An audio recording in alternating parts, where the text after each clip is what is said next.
My guest today on Euronews' 12 Minutes With is the exiled Iranian Kurdish leader, Abdullah Mehtedi. Sir, thank you so much for joining us on Euronews. Of course, at this stage, it's a month of this war between Israel, the United States, and Iran, because you know there has been speculation, even reports, that the Trump administration had suggested that perhaps you could join in this war against the regime in Tehran. Is there validity to those claims? Have you had those kind of conversations? Well, it was not that serious. President Trump decided not to invite Kurds to take part in the campaign. We are still in defensive positions in Iraqi Kurdistan, and we have not crossed the border.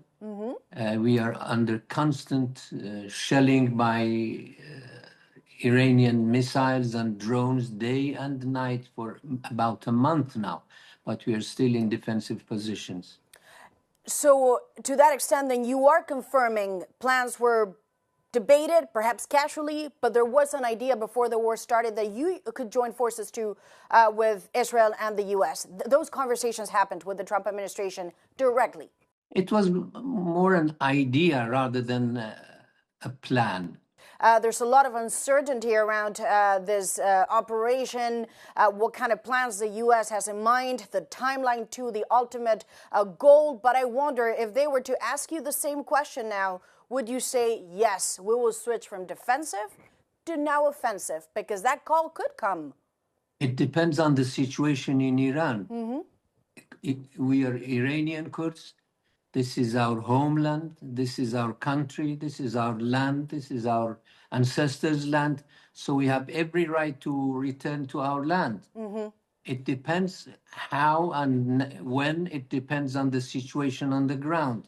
If the Iranian regime is weakened enough, sufficiently enough, so that they can make no harm against the civilian people, against our forces, then yes, of course, we will be back on our land.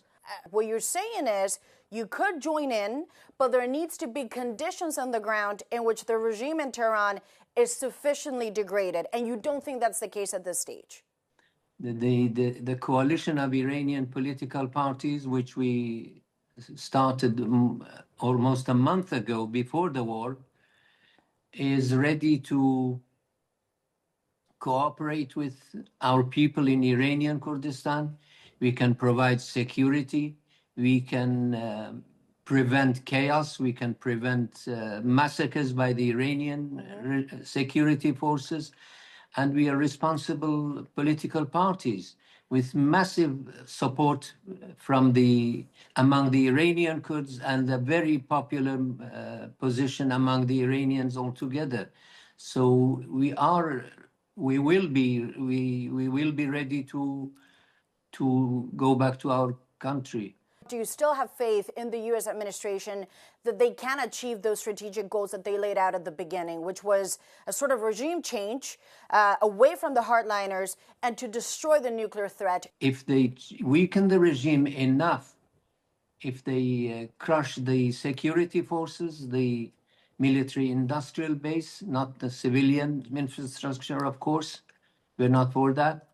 But if they hit the Pastar and the Revolutionary Guards enough, then there maybe it can help the Iranian people to rise at some point.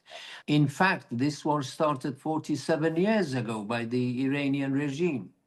They stormed the American embassy in Tehran. They started terrorist activities all over the region in the Middle East. They massacred their own people. They destabilized the whole region.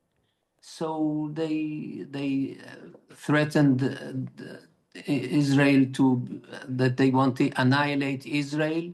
They wanted death to America. It's 47 years that they are shouting death to America. In fact, I'm not surprised that the war is happening, because I expected it to happen even decades ago. to be very specific, the Israelis did say they wanted to create the conditions on the ground for that to happen. The leadership obviously belongs to the Iranian people, but the U.S. did say that they could not work with the Ayatollah, and in fact, he's dead. They also say the Ayatollah Jr., that's how the Trump administration refers to the son, is an unacceptable choice. And they also say they're in talks with more reasonable people. So from the outside, it does look like a form of regime change. And I wonder, who are reasonable people for you? Do you have any names in hand? No, I do not believe any figure in the existing Islamic Republic of Iran to be trustworthy. No one, not even the head of the parliament, none of them. You say that will not work. Of course not. No, they are all butchers of Iranian people. They killed, more than a month ago, in January, they killed 32,000 people in 48 hours. They're butchers of the Iranian people. They're criminals. They're a bunch of criminals. We do not trust any of them. For us, Iranian people, including Kurdish people, we are for a democratic, secular Iran, an Iran that respects the rights of Kurds and other nationalities, and that respects democracy, that respects human rights, that respects international law. None of these figures in Iranian regime, existing regime, can achieve that, can be even near to that goal. So then I wonder, if it's not from people already in Tehran, because they do not work for you, and you say will not lead to a democratic, secular Iran, what about the opposition? Who is acceptable in the opposition? Because we are not seeing opposition externally, and there are no protests in Iran. That's not happening either. There are credible oppositions like who? Inside and outside the country. Kurds are one of them. In fact, one of the main opposition forces for the past 47 years. We were against this regime. We did not accept the Islamic regime of Iran from the outset. And we are still fighting for our rights and for democracy in Iran. There are also Baluchis, there are also Azerbaijanis, Arabs, Persian people. People started protest movement many times in the past decades.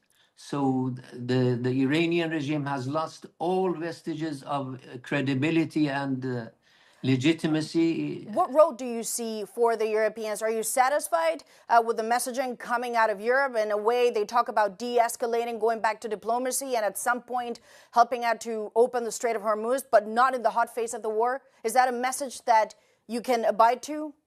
Europeans have pursued a policy of appeasement for decades now towards Iran, and it's a bankrupt policy. Iran is a menace not only for the United States, not only for Israel, not only for Arab countries in the region. It is a menace. It is a terrorist threat against Europeans as well. They should be more decisive. They should be more clear.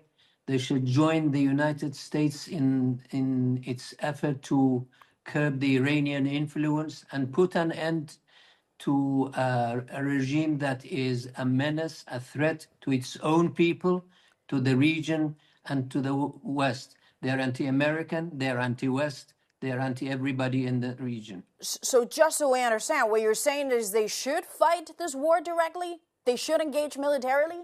I'm not deciding for them, but they should put pressure on Iran. They shouldn't go for de-escalation with a regime that is a threat to everybody and to the international community. They should join, if not militarily, at least politically and economically. They should join force to put an end to this regime and help the Iranian people. That's what we expect the Europeans to do. So in that sense, when President Trump is critical of the Europeans and he says they're not helping enough, is he right? I'm speaking from the standpoint of the Iranian and the Kurdish people in Iran. We expect the Europeans to help the Iranian people, to help the Kurdish people, to help women, ethnic groups, religious minorities, everybody else. We are under pressure we have been under pressure and repression by the Iranian regime for decades now. Where are Europeans? Where are the human rights articles? They should have been more active, more pro-democracy in Iran, more pro-people and less decouple with Iran. They should put an end to the appeasement policy of appeasement. Yes. So when you look at countries like Spain, I'm just wondering, the Spanish Prime Minister, what does that evoke to you? Because he said this war is illegal. Europe cannot join because this war is illegal. Massacre is massacre legal? Is terrorism legal?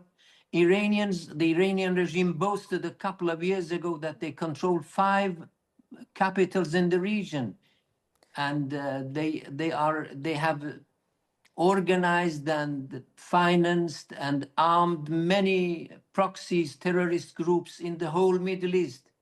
They're trying to annihilate Israel. They're trying to expel the United States and the West from the region.